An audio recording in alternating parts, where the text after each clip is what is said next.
Good morning! At the time po nakarating na po ako sa Pantalan ng Danau. Pero bago ako pumasok, kumain muna ako sa Jollibee. Kasi nga medyo gutom na din. At tas ayoko ding maalanganin sa oras. Kasi ako pa naman, pag maalanganin ako sa oras sa kain, sasakit yung ulo ko. So to prevent that, kumain ako. Tapos bago ako tumuloy sa boarding area.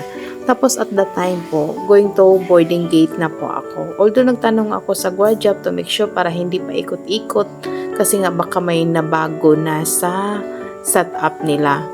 Tapos nung at that time sobrang aga pa. Actually masyado akong maaga nakarating kasi naabutan ko pa ang first trip which is 5:30 o'clock in the morning from Danau to Camotes.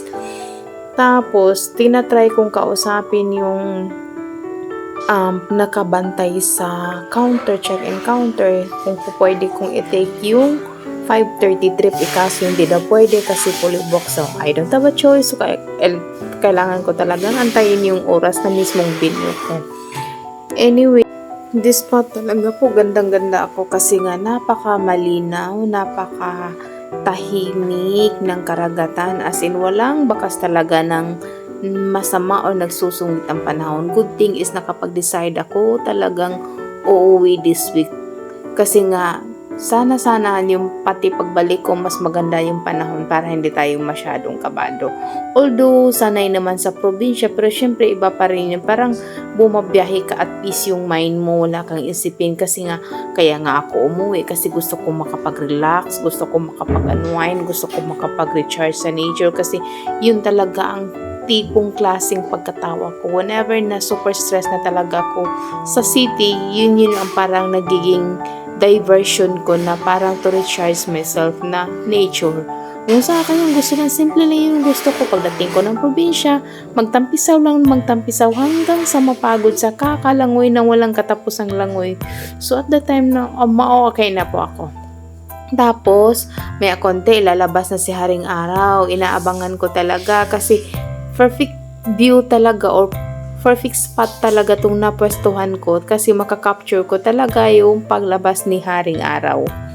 Although medyo malikot konti yung kamay ko kasi hindi ko talaga ibaling sa ibang direction yung camera ko kasi nga aliw talaga ako sa karagatan na napakamalinaw, talaga walang tawag dun sa Tagalog, walang sug, sa Bisaya walang sug or ano pa man. Anyway, ayan na palabas na talaga si Haring Araw. Nakakaaliw talaga yung pagmasdan.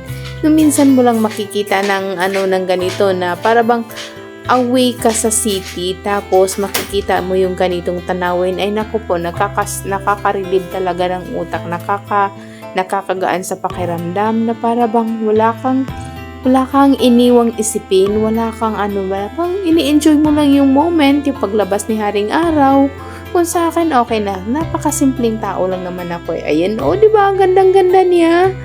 As in, tapos, yung hangin niya, napaka-presko talaga. Na simoy, na fresh pa talaga. Na as in, ramdam mo yung parang provincia feels din. Although nasa Danau pa lang ko at the time ha. Pero ramdam ko na yung provincia feels niya. Anyway, sana nag-enjoy kayo. Samahan niyo ako sa trip kong ito. Salamat sa panonood. God bless po. Ingat!